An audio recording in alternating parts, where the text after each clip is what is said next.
ایک لڑی میں پروس سکتے ہیں، تسبیح کے دانوں کی طرح ان کو ایک دوسرے کے ساتھ لا سکتے ہیں، کیا آج ہم اپنے پڑھے لکھے لوگوں کو اور اتنے فاسٹ اور تیز زمانے میں جو ہے اپنے ان دانش مندوں کو، دانشوروں کو ایک دوسرے کو نزدیک کیوں نہیں لا سکتے؟ آپ دیکھتے ہیں رسول گرامی اسلام صلی اللہ علیہ وآلہ وسلم جب مکے سے مدینے میں تشریف لاتے ہیں تو حضرت نے 3 طرح کے اتحاد برقرار کروائے۔ پہلا اتحاد حضرت نے مدینے کے اطراف میں جو یہودی رہتے تھے ان کے ساتھ صلح نامہ برقرار کیا اور ان کے ساتھ اتحاد کیا۔ قرآن نے فرمایا کہ بسم اللہ الرحمن الرحیم قل تعالوا قل تعالوا یا اہل الکتاب تعالوا ندعو الی کلمۃ واحدۃ سواء بیننا وبینکم الا نعبد الا اللہ ولا نشرک بہ شیئا، کہ اے اہل کتاب آ جاؤ ہم کلمہ جو واحد ہے، متفقہ یا مشترکہ کلمہ ہے، اس کے اوپر ہم اتفاق کر لیتے ہیں۔ ٹھیک ہے، تم اپنے عقائد کے مطابق زندگی گزارو، ہم اپنے عقائد، لیکن جو مشترکات ہیں ہمارے، وہ کیا ہے؟ اللہ ہمارا ایک ہے، ہم اللہ کے سوا کسی کی بات، اسی اللہ کے نام پہ ہم متحد ہو جاتے ہیں۔ لہٰذا پیغمبر گرامی اسلام نے جب اتحاد کی بات کی تو نہ فقط مسلمانوں کے ساتھ بلکہ یہودیوں کے ساتھ اتحاد کی بات ہو رہی۔ مجھے آج تک سمجھ نہیں آتی کہ پیغمبر یہودیوں کے ساتھ اتحاد کر رہے ہیں، ہمارے علماء مسلمان ہونے کے باوجود، قرآن ایک ہے، کعبہ ایک ہے، اللہ ایک ہے، قیامت ایک ہے، قبر ایک ہے، لیکن اس کے باوجود ایک دوسرے سے اتفاق اور اتحاد نہیں کر رہے، اور ایک دوسرے اپنی شناخت چھوڑ کے ایک رنگ میں، جیسے پیغمبر اسلام نے سب کو ایک رنگ میں ڈھالا، اس رنگ میں نہیں ڈال رہے۔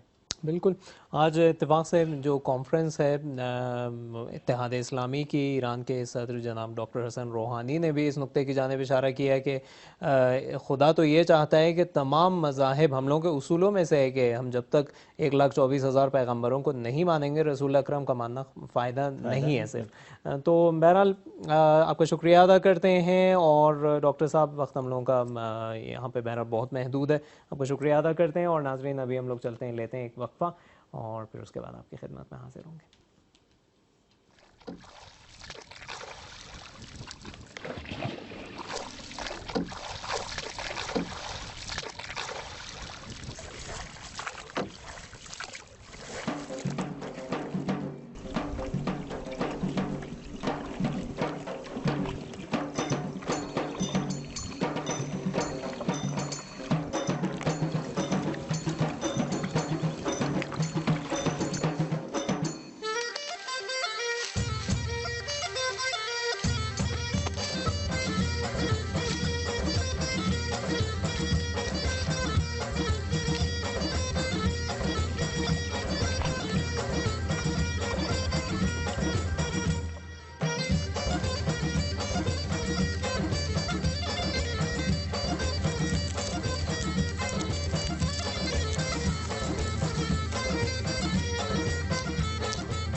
جی عزیز ناظرین، خوش آمدید کہتی ہوں ایک بار پھر آپ سب کو کچھ مختصر خبروں کے ساتھ۔ میں ایک بار پھر آپ کے یہاں پہ حاضر خدمت ہوں۔ جی ہاں، ابھی تصویر جو میرے پیچھے دیکھ رہے ہیں وحدت انٹرنیشنل فلم فیسٹیول کی یہ تصویر ہے، اور اس فلم فیسٹیول کی بات یہ ہے کہ اس میں دنیا بھر کے مختلف ملکوں سے مختلف لوگوں نے شرکت کی ہے، اور اس میں شارٹ فلمیں جو ہیں وہ پیش کی گئی ہیں، اور شارٹ فلموں کا عنوان کچھ اس طرح سے ہے کہ مسلمانوں کے بیچ اتحاد۔ مزے کی بات یہاں پر یہ ہے کہ اس میں بہت سے ایسے ڈائریکٹرز اور پروڈیوسرز نے شرکت کی ہیں جو خود مسلمان نہیں ہیں، لیکن دین اسلام پر انہوں نے جو ہے تعلیم حاصل کی ہے, اس بارے میں ریسرچ کی اور پھر فلم بنائی ہے.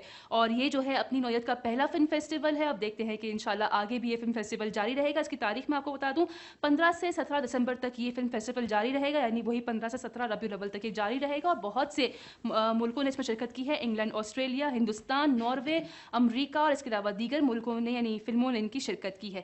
اور اس کے علاوہ جس طرح حسن بھائی نے بھی آپ کو بتایا کہ یہاں پر وحدت کانفرنس جو ہے, انٹرنیشنل کانفرنس جو ہے وہ بھی چل رہی ہے. ساتھ ساتھ میں حسن بھائی نے پروگرام کے دوران ڈیٹیلز بھی آپ کو دی. اس کی تاریخ بھی کچھ اسی طرح سے ہی ہے, 15 سے 17 دسمبر تک یہ جو ہے کانفرنس چلتی رہے گی. آگے ہم چلتے ہیں یہاں پر کہ کچھ مختلف مسجد جو یہاں پر ہیں, مساجد اور مختلف اسکولوں میں بڑا زبردست کام کیا گیا ہے.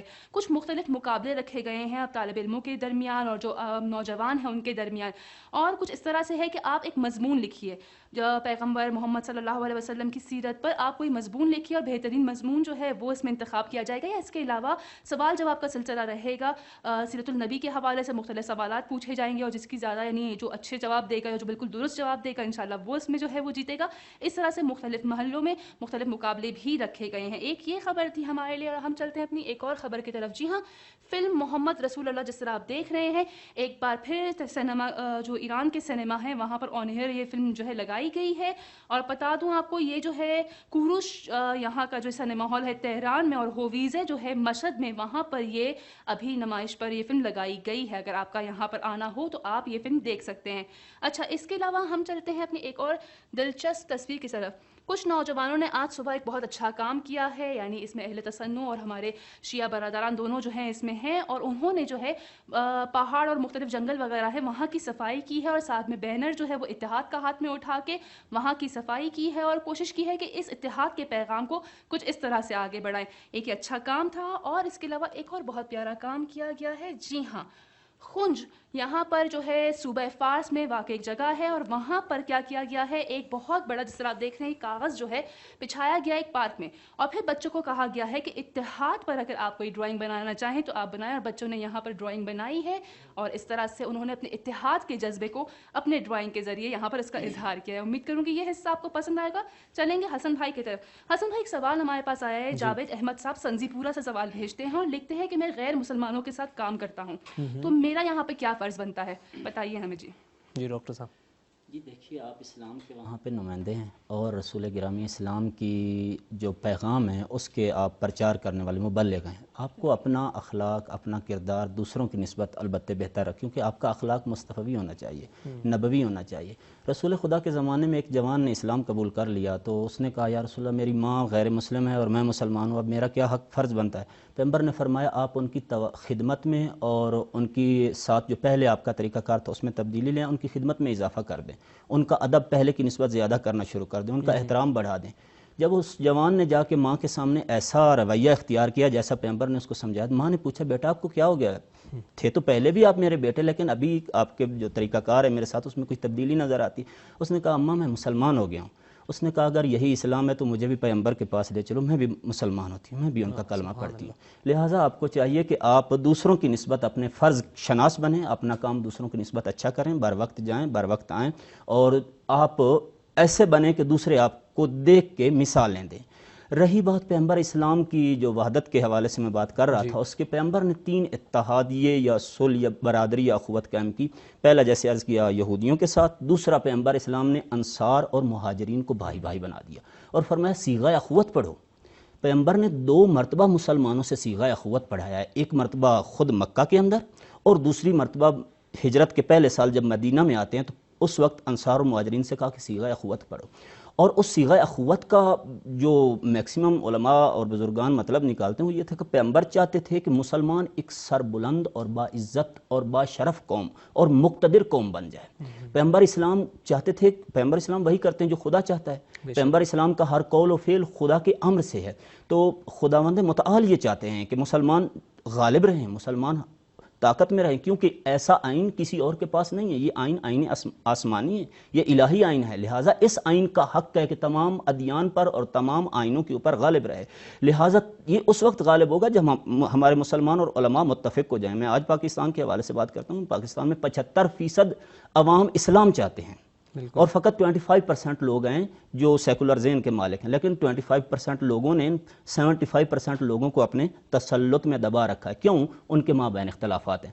خیر پیغمبر چاہتے تھے کہ اتحاد، اور تیسرا اتحاد جو پیغمبر اسلام نے قائم کیا وہ یہ تھا، پیغمبر اسلام نے فرمایا دیکھو تمہارے اوپر کوئی جبر نہیں، مدینے کے اندر رہنے والے ہر شخص کو آزادی، وہ جس دین اور مذہب کے ساتھ منسلک رہے.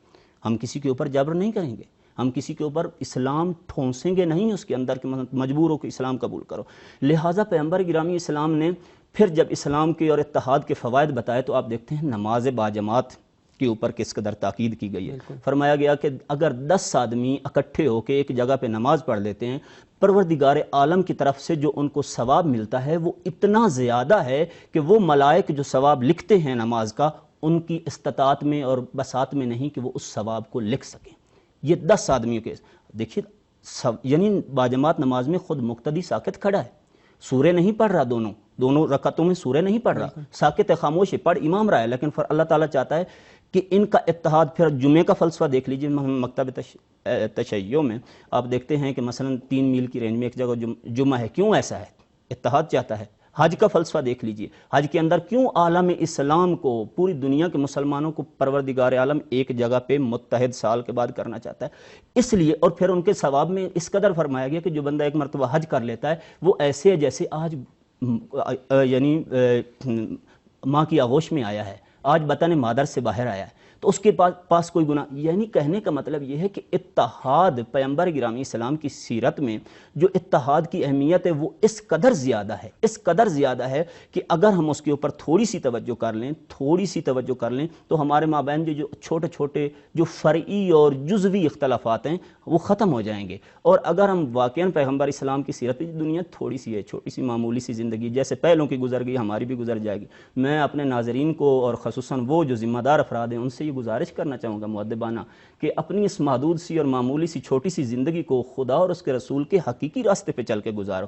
اور یہ آپس کے اختلافات، یہ معمولی جھگڑے، یہ چھوٹی چھوٹی باتوں پہ ایک دوسرے سے الجھ جانا، اور یہ آپ کی، نہ فقط آپ کی بلکہ آپ کے دین کی اور رسول گرامی اسلام کے آئین کی اور اسلام کی نابودی کا سبب ہے، کہ جس کی وجہ سے اسلام کو نقصان پہنچے گا اور جو ہے آئین الہی کو نقصان. لہٰذا ہمیں ایک دوسرے کے ساتھ متحد ہو کے رہنا چاہیے. اور رسول خدا کی سیرت میں یہ چیز ہے، اور دیگر ائمہ کی سیرت میں یہ چیز ہے کہ اتحاد سے بڑی کوئی نعمت نہیں ہے. بے شک. بہت بہت شکریہ، بہت بہت شکریہ آپ کا.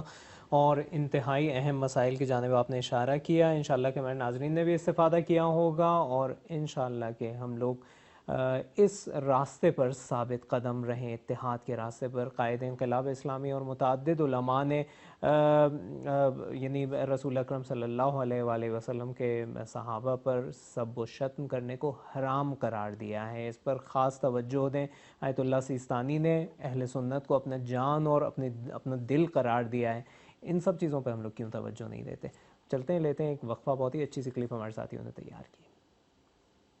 بسم اللہ الرحمن الرحیم. واعتصموا بحبل اللہ جميعا